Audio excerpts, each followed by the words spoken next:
Hey everybody, how you doing? Hope all is well with you and your families. And we're back for another exciting episode of ELA and Social Studies. And when I say exciting, I know, school exciting, but I appreciate your patience. In any case, many of you have had a chance already to take a look at... Sorry, I'm just trying to get to the next screen here.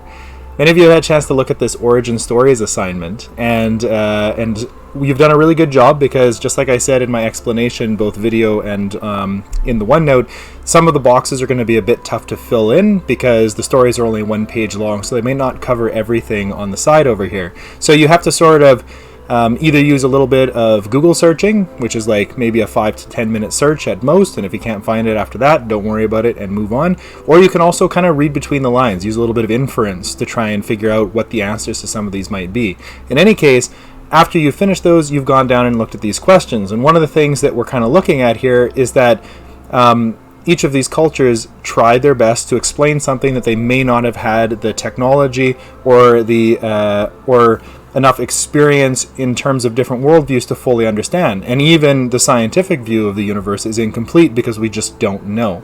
But one thing that is certain is that all humans across all these different cultures have tried their best to explain the world, because we want to know what causes earthquakes and tsunamis and COVID viruses and all that sort of stuff. So that's your common theme, and that's kind of where I'm hoping you'll get to after answering these questions. So what's the next step? Well, now that you've had a chance to look at these different worldviews and try and get an understanding of how different cultures have tried to explain the world that they live in, now it's time for you to do it yourself. And so that's where we come down to this next assignment, 3.2 Creation Myths. And I want to talk about, before I get into that, this place where I am right now. Do you guys know where this is? I know I'm asking this question, and if we were in the classroom, I'm supposed to wait 7 seconds for you to answer, so I assume about 7 seconds have gone by now. This is the Acropolis in Greece, and this is the seat of Athenian power. One thing that's really cool about it is that it still exists after over 2,000 years, almost 2,500 years. This building has stood here, and it's quite impressive.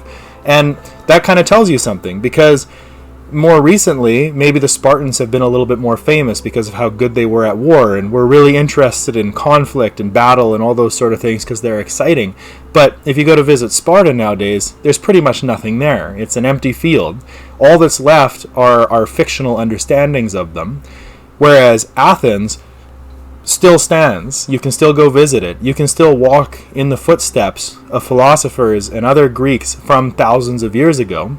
And one thing that is very significant about this place in particular is right about there is a temple called the Temple of Athena. Get it? Athens, Athena, sorry, I'm mispronouncing everything today. And the reason why she gets a special place up there is because the city is literally named after her. But have you ever stopped to think about why? Some of you probably already know this because I know a few of you studied it last year. But the main reason why Athens chose her as their patron god is because she was the goddess of not just war, but also wisdom. Now, we know Ares is also this god of war, but why don't they celebrate him? And I think it's just because in Greek mythology, he's kind of like, he's just a fighter. He always fights. And Athens knew that in order to be great and in order to be something that could endure, they had to be more than just a fighter. And Athena was a goddess of wisdom as well. And she gifted them an olive tree and all that other stuff. You should go read the myth if you haven't already. But the point is, you can tell a lot about Athens by the way that they chose to name themselves and by the god they chose to be their representative. And it might have something to say about wisdom that Athens, a city based on philosophy and thought and this idea of a republic, is still around thousands of years later, whereas the city that focused on war and conflict is long gone, crumbled to dust. So what kind of civilization do we want to be? Coming back to this, and how does this connect to creation myths? Wow, talking is hard. Is this assignment here where you are now going to take an opportunity to be a little bit creative. You're going to try and explain something that exists in our modern world using your own creativity. You do not need to be even remotely factual with your explanations of how the world or something in the world came to be. I just want you to kind of use the creation myth that you've studied above to try to explain something that exists in our world today, or how something in our world today came to exist, in a very creative way, and you want to try to bring in as many details as you can from your own kind of creativity. So let's take a closer look at this. Literally, I'll zoom in here. So step 1 says, I'll just close this so you can see it a bit better. Make sure you've completed assignment 3.1. If you're not finished by the time this video comes out, don't stress. You can still work on that. That's the nice thing about this distance or remote learning approach. You can kind of do things at your own pace. But I think the plan of action is to try and be through both of these things by the end of the week here. So step 1, make sure you've done 3.1 so that you've had a chance to look at some other origin stories. Step 2, think about how each story attempts to explain how the earth and humanity came to exist and how this shows us the inherent human need to make sense of the world around us. Wisdom, Athena, wisdom, good, right? Step 3, consider all the other creation myths you may have heard that attempt to explain things in the natural world around us. There are creation myths all over the place, and each of them has something insightful that you can use to understand that culture. And step 4, choose an element of the natural world that you are interested in, and then review the task below, which we'll get to in a second here.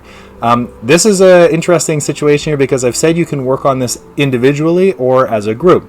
All that really matters is at the end of it, you're going to have to upload it into a Flipgrid, and you'll notice there's this link here. If you click on it and log in with your LRSD account, it'll take you directly to the relevant Flipgrid, or at least it should. I hope so. I haven't really used Flipgrid with this group this year, so a little bit out of practice. In any case, you're going to record yourself telling the myth as though it's a story. So you kind of get the creative side of it in that you get to create your own myth, and you can write it up and make it as interesting and in-depth as possible, but you also get a little bit of that ELA presentation sort of practice there, where you can record your ideas and try to tell it in as much of a story format as possible.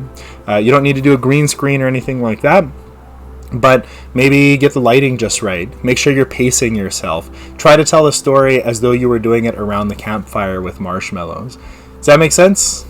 I don't hear any answers or questions, so yeah, it must be good. Scrolling down here, you'll see a little bit more in depth here. This is just the creation story. Gives you a bit of an example of, or a sense of why we have these stories. We like to make sense of the world.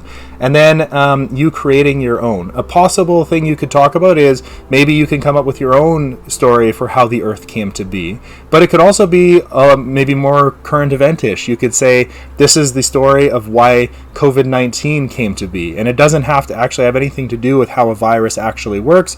Maybe it's a vengeful god. Maybe it's a strange sort of turn of events that the fates have decided to challenge us with this.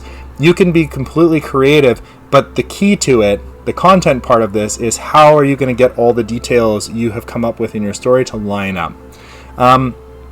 But you could also do some other things like, why are the stars in the sky? Are they the tears of a sad god? Are they, like in The Lion King, they're the kings of old looking down on Simba, or all that sort of stuff. So get creative and explain something that seems kind of obvious in the world, but do it in a way that makes it seem like it's some metaphysical or gods or fates or whatever else the case happens to be, because these sorts of pantheons and these mythologies are the stories that make a place like this exist for so long. Also, if you're ever in Athens and you go up to the Acropolis, right on the other side there's a whole bunch of really good restaurants, so highly recommend. Some cool stuff. So this is a bit of an unusual one because, again, I'm asking you to post your answers onto Flipgrid. And that might be new for some of you, although I'm guessing most of you have some experience with it. The reason I'm doing this is that, yes, we're doing a mythology kind of origin story, creation myth research project here, which is also kind of helping us practice our research skills. But at the end of this whole course, our final project is this big presentation. Now, obviously, it's looking pretty unlikely that we're going to be in the classroom at our various tables doing these presentations. So there's a pretty good chance, right? I'm winking because there's that thing in my eye. I don't want to say you're going to be making a documentary or a presentation via video for this, but I don't know why this bug, even here at home, just keeps flying into my eye. It's very annoying. In any case, it's a good idea to start getting some practice with your video editing skills because they might come in handy. Might, right? Anyways, there we are, 10 minutes and 3 seconds as of now. Trying to keep my videos close to 10 minutes. I hope this makes sense to you. If you have any questions, you know where my email is. Otherwise, get creative on this one. Learn to use your video editing software as part of this, and I'm really excited to see the stories you guys choose to tell. Again, you can work individually or part of a group. Either way is completely fine. So if you want to screen capture you in a conversation with one of your friends using whatever app you guys use, maybe it's Discord, maybe it's Zoom, although we don't endorse Zoom because all the stories that have happened with that, or Teams, which we all have access to, do that. Also, on the subject of Teams, you may not have already looked into it, but you have a class Teams kind of page, so you can ask me and each other questions there. So if you have any questions, use that or send me an email. Either way, looking forward to seeing what you guys come up with, and I hope you're having a great week. Let's try to get through all of this stuff by the end of Thursday. Friday is a PD day, so I'll be, paying attention to my email, but also be in meetings and stuff. So all is well. Take care, folks.